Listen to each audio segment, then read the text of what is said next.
For many viewers, the idea of giant skeletons does not come from ancient texts, archaeology journals, or museum exhibitions. It comes from images, grainy photographs showing enormous human skulls unearthed by excavators, archaeologists standing inside rib cages, skeletons towering several times larger than modern humans. These images feel immediate, visual, and convincing, and that is precisely why they are powerful. But before asking whether giant skeletons are real, a more fundamental question must be asked. Where did these images originate? Contrary to popular belief, giant skeleton imagery is not ancient. Most of the widely circulated images can be traced to the early 2000s, online forums, early social media platforms, image-sharing websites. They did not originate from academic publications, museum archives, government excavation records. This timing matters. It coincides with the rise of digital photo manipulation, the decline of traditional media gatekeeping, the explosion of viral content culture. In other words, these images appeared in an environment where verification was optional.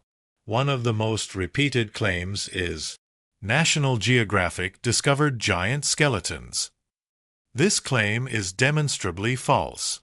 Several viral images were falsely attributed to National Geographic, Smithsonian Institution, major universities.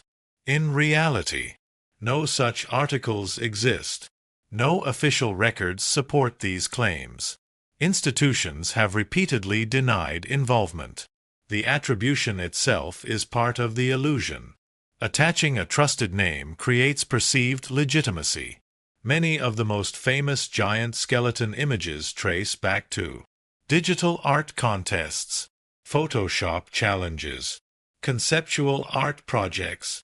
One notable source was a digital art competition where participants were asked to create archaeological discoveries that never happened. The images were meant to be imaginative, symbolic, visually striking. They were not intended as scientific evidence. However, once removed from their original context, they took on a life of their own. When an image is shared without context, its origin disappears. Its intent is erased. Its meaning changes. An art project becomes evidence. A visual metaphor becomes proof. This process is not unique to giant skeletons. It is a general pattern of internet misinformation. But giant skeletons are particularly effective because scale is difficult to judge in photos. Excavation scenes look technical. Viewers assume archaeology is secretive. The image exploits visual trust. These images work because they mimic real archaeology.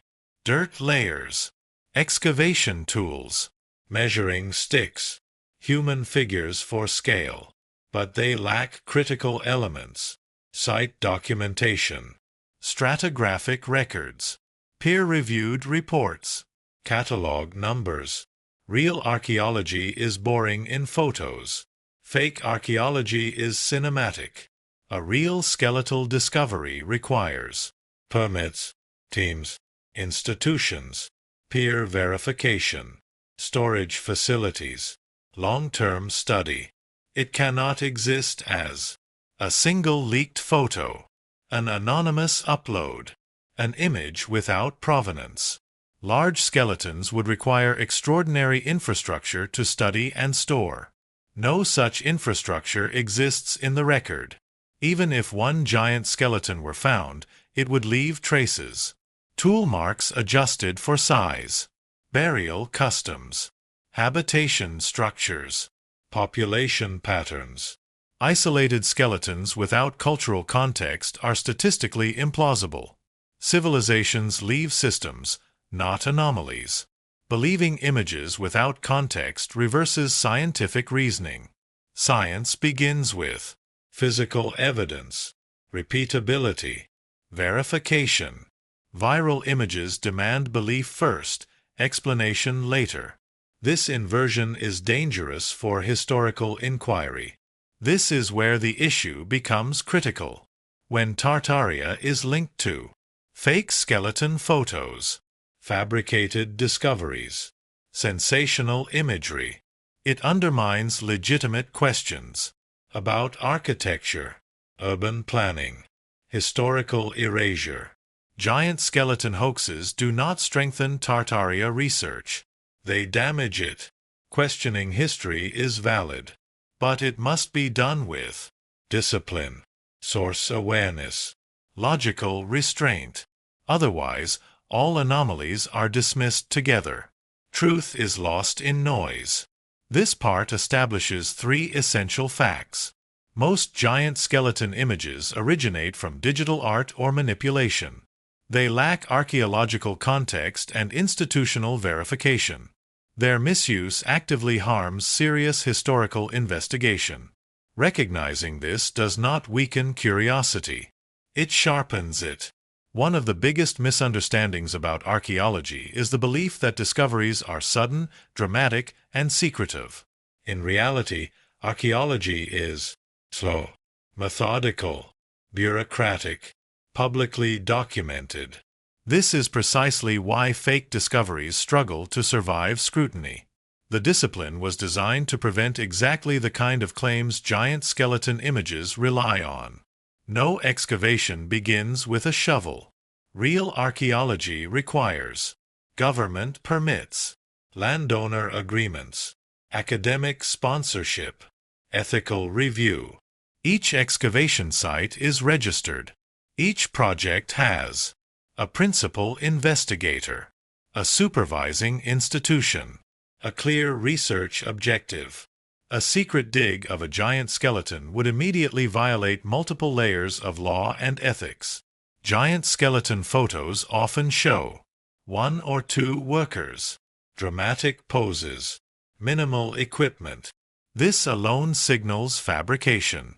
Real excavations involve dozens of specialists, archaeologists, osteologists, surveyors, photographers, conservators.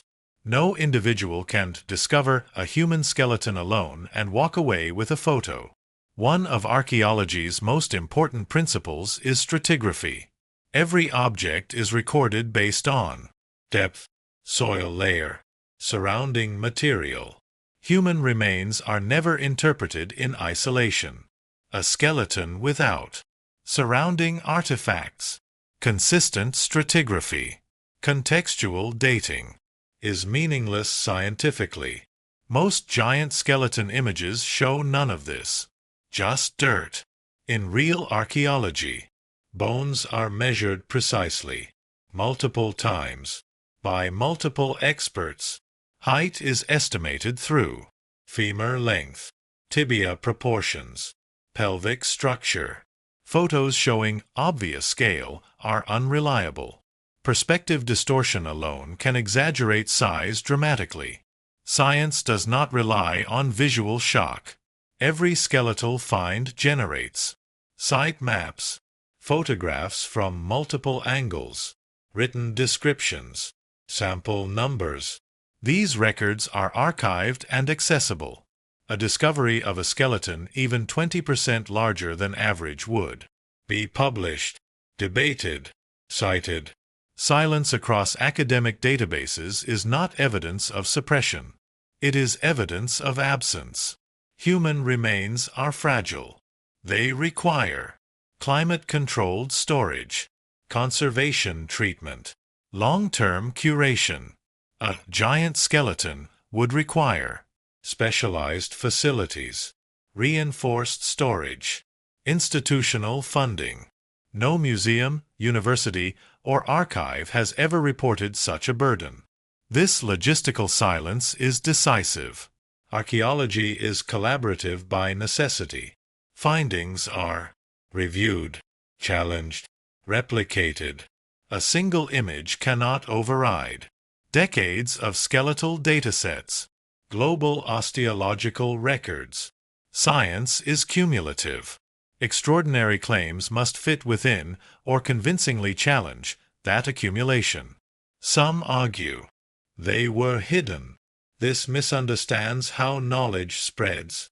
To hide a skeleton would require silence from dozens of professionals, suppression across institutions, decades of coordination. This level of secrecy has no precedent in archaeology. Even controversial finds spark debate, not erasure. Importantly, archaeology does not deny anomalies. Unusual finds are documented. Deformities, pathologies, rare proportions. But they are labeled accurately. They do not become myths. Difference is acknowledged, not sensationalized. Internet culture rewards shock, speed, emotional reaction. Scientific culture rewards caution, verification, replication. Giant skeleton imagery thrives online because it bypasses scientific friction. But friction is the point. Most people never see excavation reports, lab analysis, academic debate. They only see images, headlines, claims. This creates a gap, and that gap is where misinformation grows.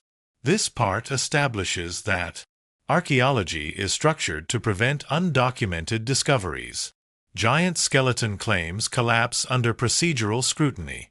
The absence of records is not suspicious, it is expected. Understanding the process dissolves the mystery.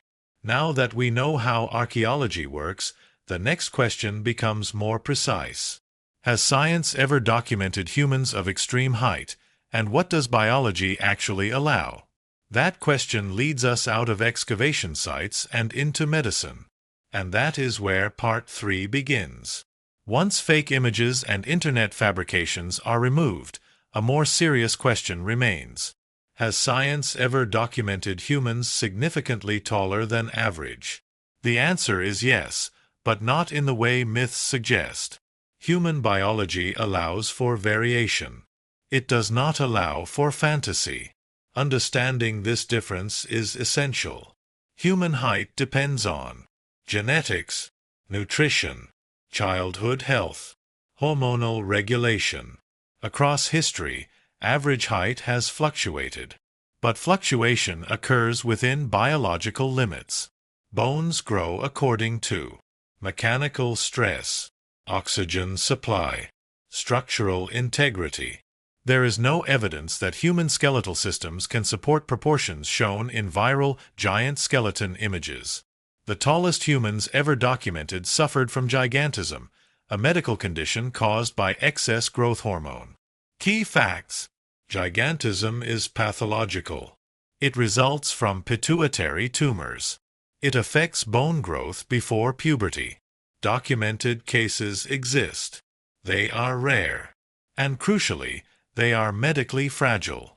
Medical history provides clear data. Robert Wadlow, USA 2.72 meters, 8 feet 11 inches. John Rogan, approximate 2.67 meters. Other extreme cases, between 2.3 to 2.6 meters.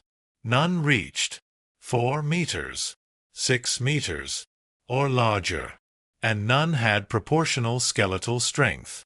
They required braces, walking aids, medical support. These were not superhuman bodies. They were compromised ones. As height increases, bone mass must increase exponentially. Joint stress multiplies. Cardiovascular strain intensifies. Beyond a certain point, bones fracture. Joints collapse. Organs cannot sustain circulation. This is not theory. It is biomechanics. A 4-meter-tall human with normal proportions would be structurally impossible. Myths often describe entire populations of giants, long-lived, strong beings, functional societies. Biology contradicts this. A population with pathological growth cannot reproduce efficiently, cannot sustain labor, cannot survive long-term. Diseases would eliminate continuity within generations. Pathology cannot form civilization. Modern anthropology has studied tens of thousands of skeletons from every continent across thousands of years. No population scale evidence of extreme height, abnormal proportions, giant skeletal morphology. Anomalies exist. Patterns do not. Science looks for patterns. Ancient descriptions of giants often mean taller than average, stronger than local norms, socially dominant. Language exaggerates. A 1.9-meter warrior in a population averaging 1.6 meters becomes a giant in story. Metaphor becomes biology over time. Ancient art often uses scale symbolically. Leaders drawn larger, gods oversized, enemies exaggerated. This is not anatomical documentation. It is storytelling. Confusing symbolic scale with physical measurement is a modern error. Photographic distortion is powerful. Forced perspective, camera angle, object placement. A skull placed closer to the camera can appear massive. Archaeologists avoid this. Hoaxers exploit it. Within limits, yes. Better nutrition and lower disease could produce taller averages, stronger frames. But taller does not mean giant. It means centimeters, not meters. Science accepts height variation, rare anomalies, pathological extremes. Science rejects entire races of giants, skeletons larger than structural limits, undocumented population scale anomalies. This distinction protects inquiry from fantasy. Linking Tartaria to biological giants is unnecessary and harmful. Tartaria's questions are architectural, organizational, historical, not anatomical. Civilizations do not require giants to build large structures. They require coordination, knowledge, time. History proves this repeatedly. This part establishes extreme height exists, but within strict limits. Giant skeleton imagery contradicts known biology. Myths exaggerate difference into impossibility. Recognizing this protects the investigation from collapse. If giant skeletons are not real discoveries, then the next question is unavoidable. Why do fake images keep appearing, and who benefits from their creation and spread? That question is not biological. It is cultural. And that is where Part 4 begins. Most discussions start with, are the giant skeleton photos real or fake? This question is too narrow. A better question is, why were these images created in the first place, and why do they spread so effectively? Understanding motivation explains persistence. Fake giant skeleton images are not created accidentally. They emerge from specific environments. Digital art communities, speculative archaeology forums, alternative history circles, content-driven media platforms. Each environment has incentives. None of them prioritize scientific accuracy. Several well-known giant skeleton excavation images originate from digital art contests, Photoshop challenge forums, conceptual art projects. The brief was often explicit. Create a discovery that never happened. The goal was visual impact, realism, conceptual shock. These images succeeded artistically. They failed historically. But once detached from their original context, the intent vanished. The Internet strips context aggressively. An image posted with an artist's name, a project description, quickly becomes a repost, a cropped version, an unattributed screenshot. After enough reposts, the creator disappears. The explanation vanishes. Only the image remains. At that point, Viewers fill the gap themselves. Fake images rarely circulate alone. They are almost always paired with a trusted institution name, a famous magazine, a government agency, Smithsonian, National Geographic, University excavation. This is not accidental. It exploits a cognitive shortcut. If authority is named, verification feels unnecessary. Archaeology looks technical but unfamiliar. Most people never visit excavations, never read site reports, never see raw data. This makes it ideal for visual deception. A few elements are enough. Dirt, tools, measuring sticks, people in hats. The image feels authentic even if every detail is wrong. Photography is notoriously poor at representing scale. By manipulating camera angle, foreground placement, forced perspective, a normal-sized object can appear enormous. In fake skeleton photos, humans are placed farther back. Bones are placed closer to the lens. Depth cues are obscured. The brain fills in the rest. Fake giant skeleton images succeed because they provide instant wonder, instant doubt, instant rebellion against official history. They feel empowering. Believing them feels like, I know something others don't. This emotional reward is stronger than factual correction. Giant skeleton imagery thrives in periods of declining trust in media, skepticism toward academia, political and cultural instability. When institutions lose credibility, alternative narratives gain power. The images don't need to be true. They only need to oppose authority.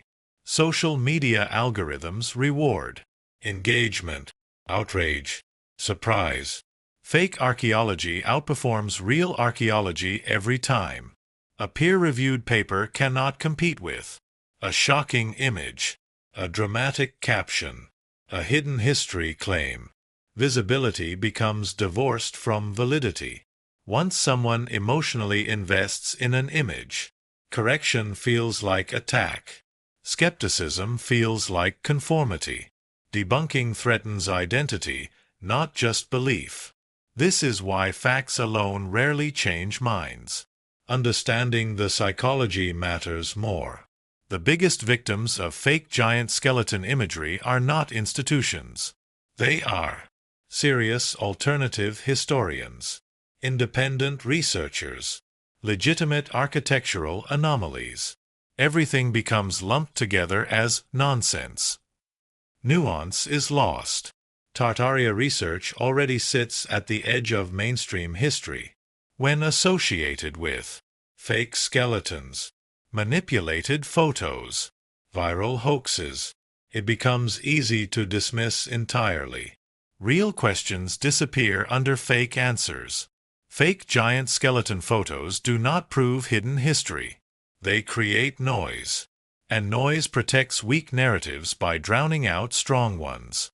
This is the paradox. The more sensational the claim, the less likely the truth is heard. This part establishes that fake giant skeleton images have clear, traceable motivations. They exploit psychology, not archaeology. Their success says more about modern media than ancient history. Understanding this shifts the discussion from belief to literacy. If fake images explain nothing about ancient biology, one final question remains. Why does the idea of giants persist across cultures and time, even without physical evidence? The answer is not in bones. It is in memory. And that is where Part 5 begins. Human belief rarely starts with facts. It starts with emotion, intuition, dissatisfaction, longing. The belief in giants is not born from skeletons or photographs. It is born from a feeling that something about history does not add up. Giants become a symbolic answer before they become a literal one. This is often cited as proof. But universality does not mean literal truth. It means shared psychology. Nearly every ancient culture has stories of giants, titans, towering ancestors, beings larger than modern humans. These figures appear when societies reflect on a lost golden age, a decline from greatness, a forgotten past. Giants are not biological claims first. They are cultural metaphors. In mythology, size represents strength, authority, proximity to the divine. When civilizations decline, their ancestors grow larger in memory, not physically, symbolically. A collapsed society remembers its builders as greater than itself. This happens repeatedly throughout history. Many people feel modern history is incomplete, oversimplified, controlled by institutions. This creates cognitive tension. Giants offer relief. They suggest hidden truth. They challenge authority. They restore mystery. Believing in giants becomes a way to reject an unsatisfying narrative. Humans are drawn to what is hidden, what is denied, what is labeled taboo. When institutions dismiss something outright, it can increase belief rather than reduce it. Why don't they want us to know? This question fuels belief more than evidence ever could. Over generations, memory inflates. Ruins feel larger than life. Ancient architecture feels overwhelming. Without understanding logistics, people attribute size to builders, scale to bodies. The mind fills gaps with imagination. Giants are a natural cognitive shortcut.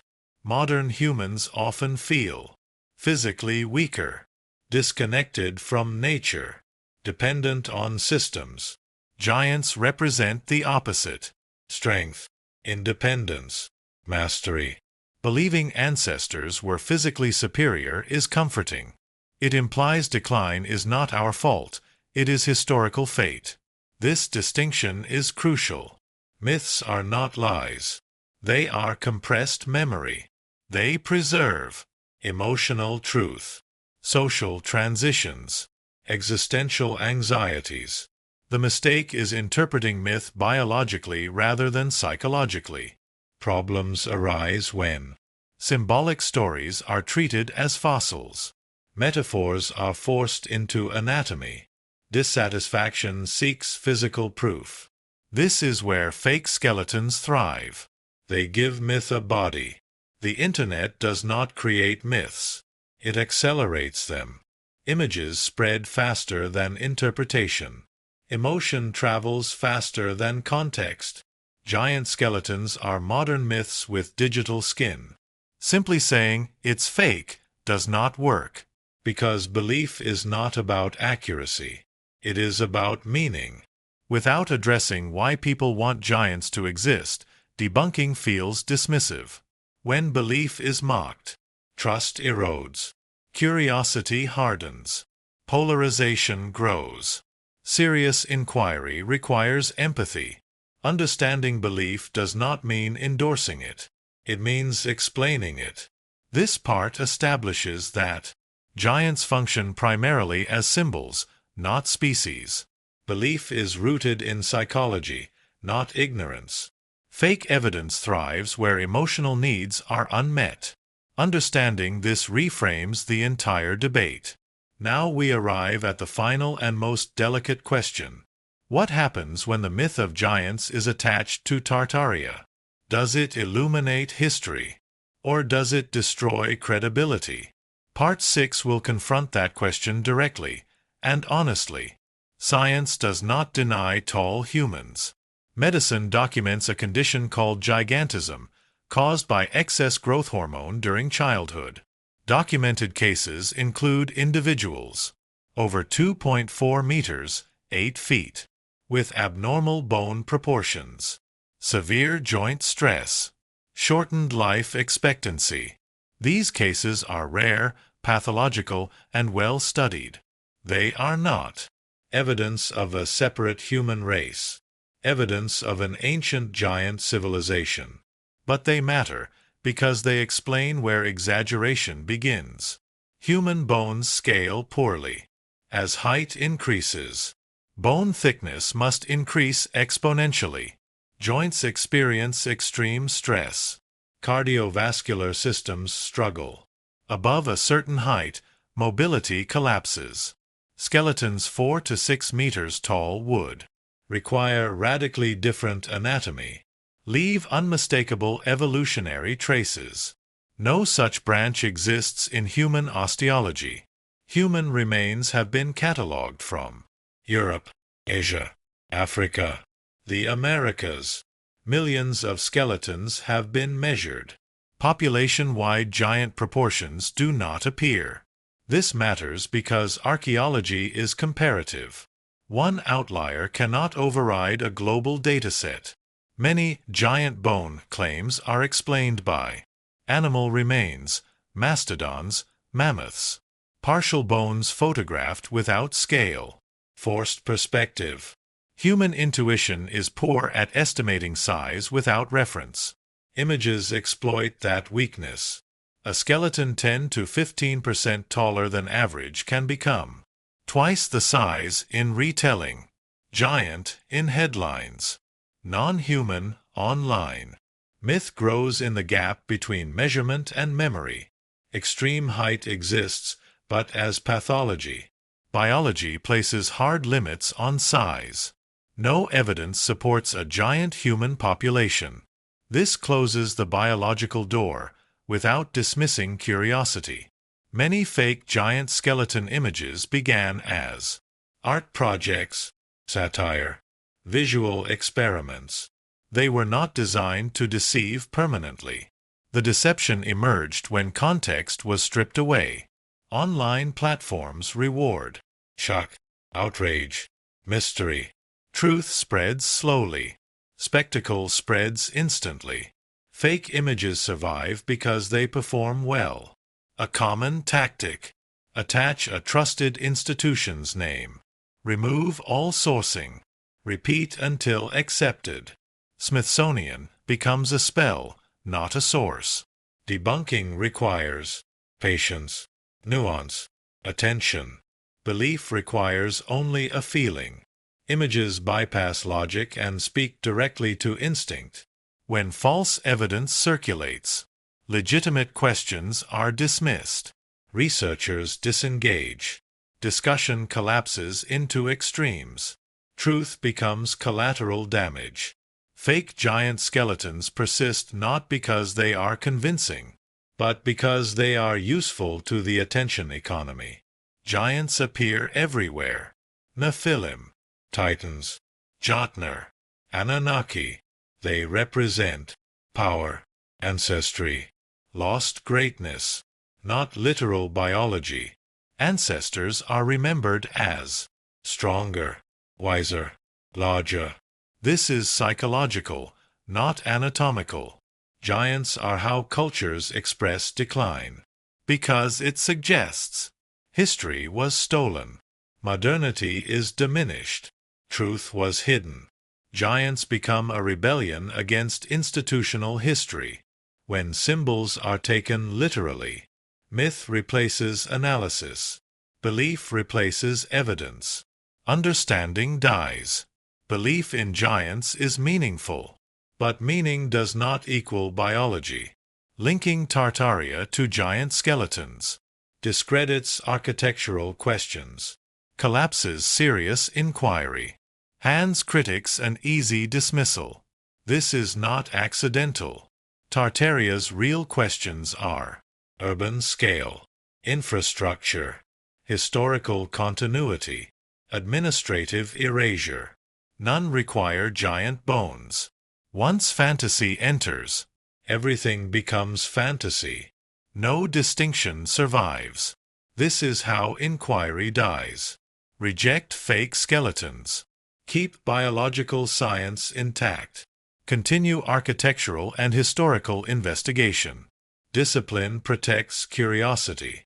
Giant skeletons are not the secret. They are the distraction. If Tartaria matters, It matters because history can forget. Systems can collapse quietly.